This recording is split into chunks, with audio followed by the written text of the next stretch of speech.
I guess we'll go down the line. I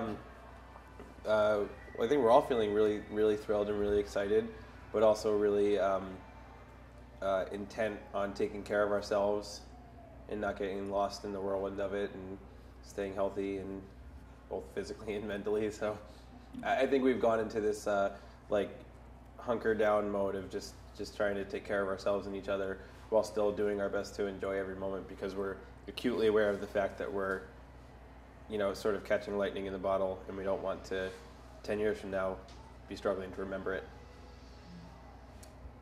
Perfectly put.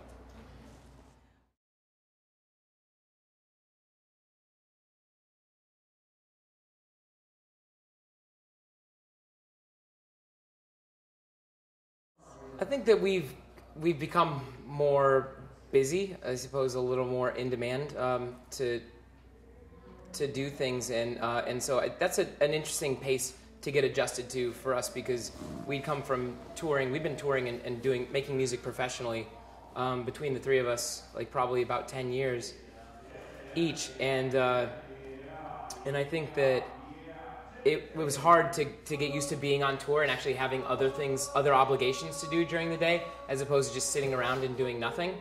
And now we're getting used to it, but that's probably the biggest difference of anything. That, and occasionally people stop you at the airport and tell you that they have heard the song.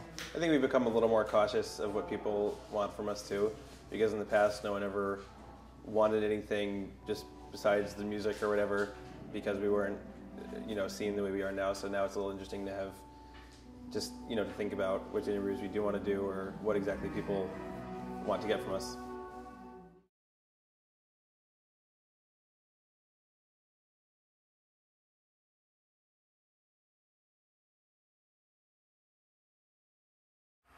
That's a really good question. You might have to give us like 2 seconds, and we might spend 40 minutes talking about it. I would go with the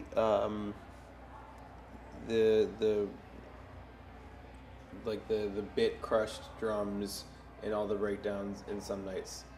They're doing a lot of cool things, and especially in the one when Nate's talking, and then when he sings "Come On" over and over again, they do this thing where like one of the bit drums, which is crushed, at like the last hit, it like sounds like dust sparkling, and then it pans way up into space, and you really have to look for it, but it's really cool, and it's something that I just can't get enough of every time I hear it.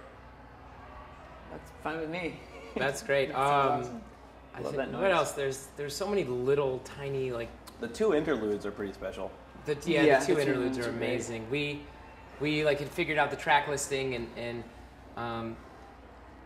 I called Jeff up and I just told him, we want these songs to go into these songs, but we feel like maybe you can do something interesting to make them lead into each other, and so for in between, what are the two interludes? Before All Alone. And Why Am I the One into All Alone? Yep.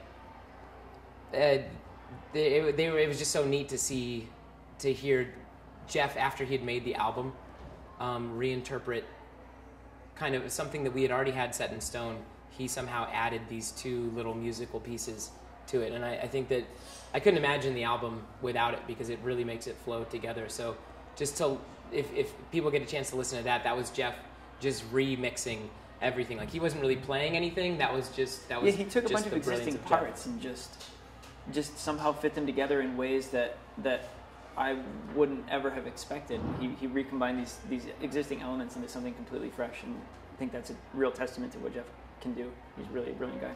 There's also a part, that Bit Crusher part in Some Nights. There's one part where I'm whispering something. I don't remember what I was whispering at the time, but we kept it in there, and so if you listen there's like dust sprinkling, but then there's also just like a mumble that happens through it. And if anyone can figure out what I'm saying, let me know.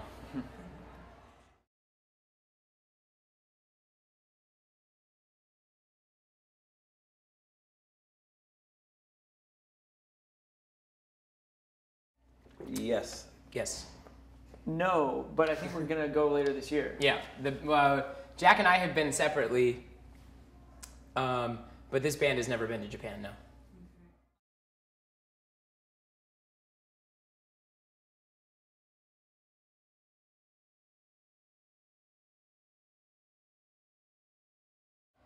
I have heard nothing but the most wonderful things. One of my closest friends lived there for about 10 years and was constantly telling us wonderful stories about the food and things that he's already making a list for when we go of like things he wants me to see and talking about coming over there with us because he's so desperate to get back. So I have just wonderful impressions. And didn't your old band Onthalo made album based off of a Japanese... Yeah, my old band, it was an album based on a Japanese folktale, and about half of the album was even sung in Japanese as translated, and I guess he told us how to pronounce everything too, so it was pretty influenced, I guess. I went to Japan and played a show, and we stuck around for a week because we just wanted to be in Japan for a week, and it was such a culture shock for us, like, but at the same time, it feels very warm. It's very warm and welcome, and I just have like the fondest memories of. I like the fact that there are vending machines where you can get warm coffee in a can. There's also the vending machines with like the waffle ice cream thing. You know what I'm talking about? What's that called? 31. Bomb, amazing. You know what I'm talking about? I've never had that. No. It's like these it's big. It's like right. It's like that big. It's like a waffle filled with vanilla ice cream. You can like get them all over the street. From what I remember. The only rough part about Japan is how long the flight is. It's like. But there was like good food on the flight. I remember that. Oh gosh, I got like a bowl of rice with like vegetables.